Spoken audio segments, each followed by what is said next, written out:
Ақтау бекінісі Қазақстанның Қарағанды облысы аймақтық киелі нысандарының бірі болып табылады.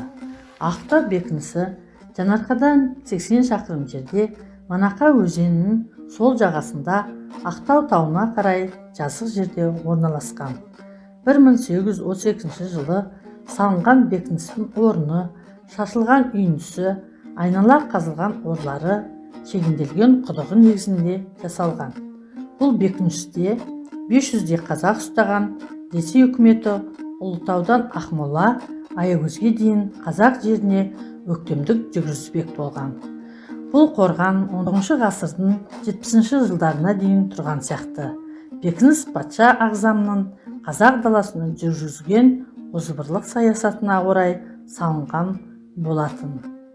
1837 жылы 15 сәуірдегі патшаның бірінші жарлығында Ақтау бекінісінің комендантына атқаратын міндеттері туралы айтылса, 1837 жылдың 10 қарашадағы патшаның екінші жарлығындағы бекіністегі шіркеу қызметкерлеріне бекітілген шығындар туралы айтылды. Ал Сібір географиялық қоғамның тарихи және археологиялық бөлімінің меңгерушісі генерал-лейтенант Катанаевтың архив құжатында былай деп көрсетілген.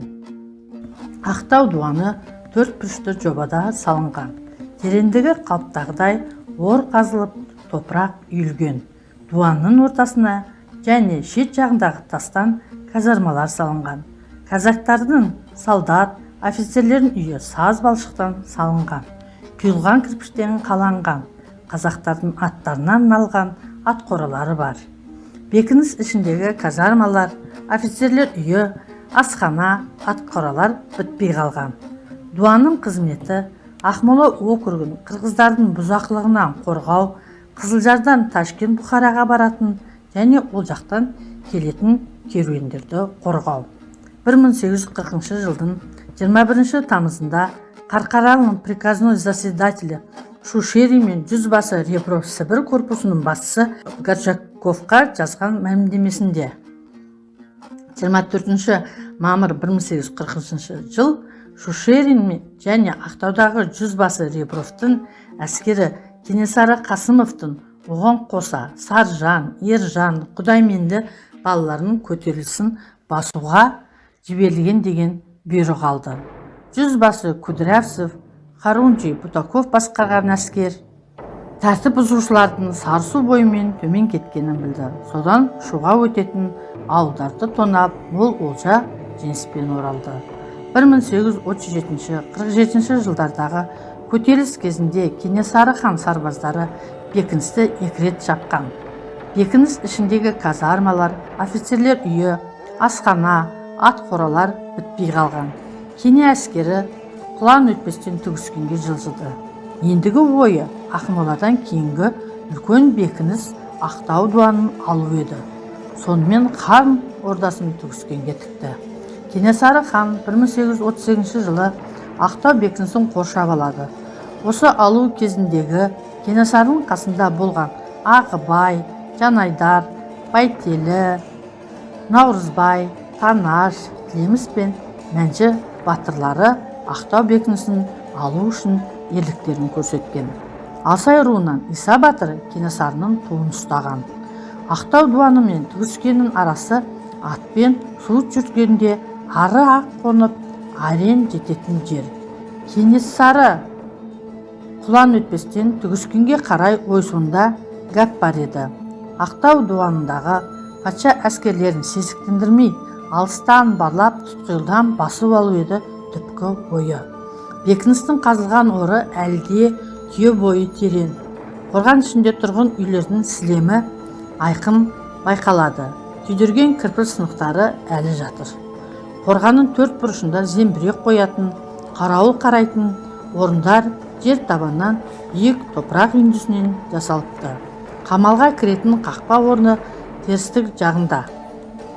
Патша осы жерге көп әскер, жұмыскерлер әкеліп, дуан салдыратын жердің орнын қаздырып, топырағын үйдірсе керек. Құрылыс жұмысына жергілікті шеберлер де пайдаланыпты. Қырғыз Шөкей ұста осы дуанды салысқан. Кенесары бірінші кезекте Ақмола мен екі араға күн сайын поштабай жіберіп тұрады. Кенесарының Ақтау мен Ақмола арасындағы байланысты үзбей дуанды ала алмайтынына көзі жетеді де батырлармен кеңес құрады. Түнде Кенесары сарбаздары Ақмолаға қатынайтын жүйрік Көгала биені ұрлап сойып тастайды. Ақтау мен Ақмола арасында байланыс үзіледі. Қылшалы өзек пен дуанның арасы қалың ши. Кенесары сарбаздары осы шиді пайналап келіп, одан әрі қарай әрқайсы бір-бір арқа тас қылып буылған тобылғыны томалатып ілгері жылжи берген. Орыстардың атқан оғы бұдан өте алмапты. Бекініске қарай дебенің басына от қойып атқылайды. Бекініс ішінен өрт шығып, қамал қақпасы да өртенеді. Осы сәтте Кенесары сарбаздары бекініске лап беріп басып алады. Кенесарының түп мақсаты бұл бекіністі алу ғана емес. Осы жақтағы елден сарбаз жинап, мал жинап, Алатау қырғыздарын аттаныстырайын. Ақтау бекінісіне Ресей империясының әртүрлі номиналды әр жылғы монеталар, солдат формасының түймелер, оқ, бытыралар, гильза, сандықтың құлыбы және тілі, сақина және осы бекінісі қаланған қабырғаның кірпіші. Назарларыңызға рахмет.